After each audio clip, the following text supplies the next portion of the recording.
안녕하세요, 로우키입니다. 정말 오랜만에 영상을 올리게 되었네요. 면목이 없습니다.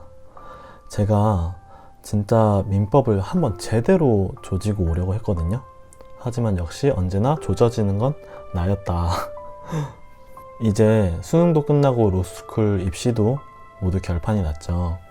지금 누군가는 몇 년 전 저처럼 침대에 누워서 하루 종일 천장만 바라보고 계실 거예요. 한 번 더 해볼까? 그냥 포기할까? 다시 하면 더 좋은 학교 갈 수 있을까? 에휴, 이러다 괜히 나이만 한 살 더 먹는 거 아니야? 이런저런 생각에 잠도 안 오시죠? 저도 그랬어요. 실제로 이런 댓글들이 정말 많이 달리더라고요. 제가 이번에 수능 성적이 아쉽게 나왔는데 한 번 더 도전해봐도 될까요? 제가 한 번 더 하면 나이로는 4수째인데 나중에 나이가 발목 잡지 않을까요?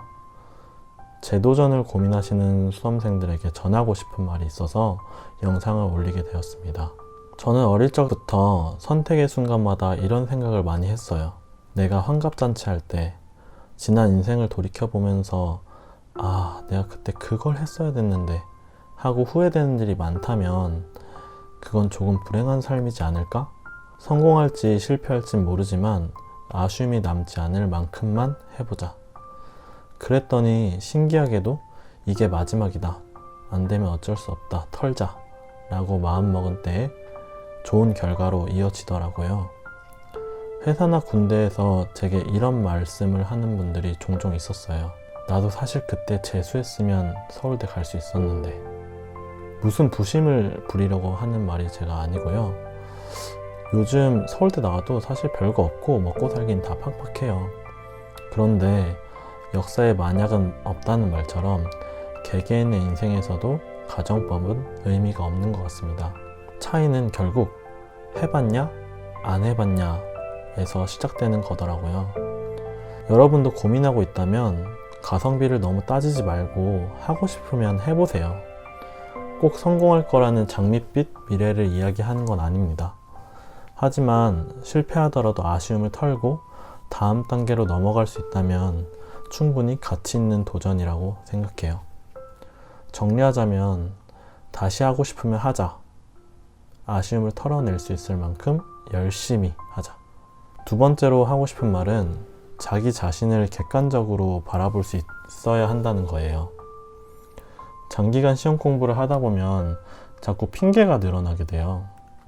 그냥 실력이 부족한 건데 시험 때 감독관이 어쨌고 샤프가 부러졌고 배가 아팠고 재도전을 하기로 마음먹었다면 자신의 실력, 노력 수준, 공부 방법을 철저히 객관적으로 바라보는 것부터 시작해보세요. 막연하게 나는 할 수 있다, 열심히 하자는 구호는 3달을 넘기지 못합니다. 저도 맨 처음 재수를 결심했을 때 고3 때까지 한 공부를 1년이나 더 하는 거니까 당연히 엄청 점수를 올릴 수 있겠지? 하고 생각했어요. 처음엔 결의에 차서 재수학원 친구들이랑 말도 안 섞고 밥도 혼자 먹었어요. 그런데 딱 3달 뒤에 교대 운동장에서 같이 축구하고 있더라고요. 문득 이래선 안 된다는 생각이 들어서 학원을 그만두고 혼자 공부했습니다. 지피지기면 백전백승이라는 말이 있잖아요. 과대평가하지도 과소평가하지도 말고 자기 자신을 있는 그대로 들여다보세요. 마지막으로 남 눈치 보지 말라는 말을 하고 싶어요. 걔 요즘 뭐 한대? 진짜? 아직도 공부해? 몇 번씩 같은 시험을 준비하다 보면 이 말처럼 가슴에 아프게 와서 박히는 말도 없을 거예요. 저는 심지어 이런 적도 있었어요. 삼수 끝나고 시험은 망쳤지만 기분이라도 풀려고 친구들을 만났는데 한 친구가 노래방에서 노래를 개사해서 부르면서 제가 삼수한 걸 놀림거리로 삼더라고요. 저는 너무 기분이 나빠서 당연히 집으로 바로 와버렸죠. 지금은 어떨까요? 전 너무 행복하게 잘 살고 있고 그 친구가 뭐하고 사는지는 관심도 없습니다. 사람들은 남 이야기를 하길 좋아할 뿐 사실 서로에게 별로 관심이 없어요. 직장 다니다가 로스쿨을 간다고 했을 때도 이런 말을 많이 들었어요. 돈이나 벌어라. 배가 불렀냐? 또 공부하냐? 절반은 변호사도 못 된다더라. 그런데 저는 제가 공부하는데 10원 한 장 보태주지 않은 사람들이 뭐라고 하는지는 별로 신경 쓰고 싶지 않더라고요. 여러분, 공부하기로 마음 먹었으면 무소의 뿔처럼 혼자서 나아가는 겁니다.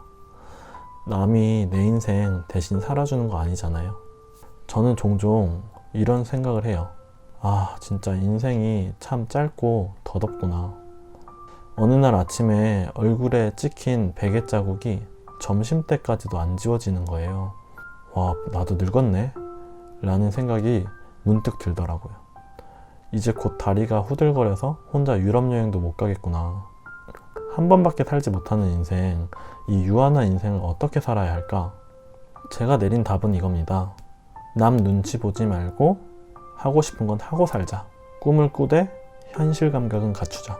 키워주신 부모님께 효도하자. 여러분도 어떻게 살아야 할지 나름대로 고민해보세요. 다음에는 얼굴이 나오는 영상으로 돌아올게요. 안녕.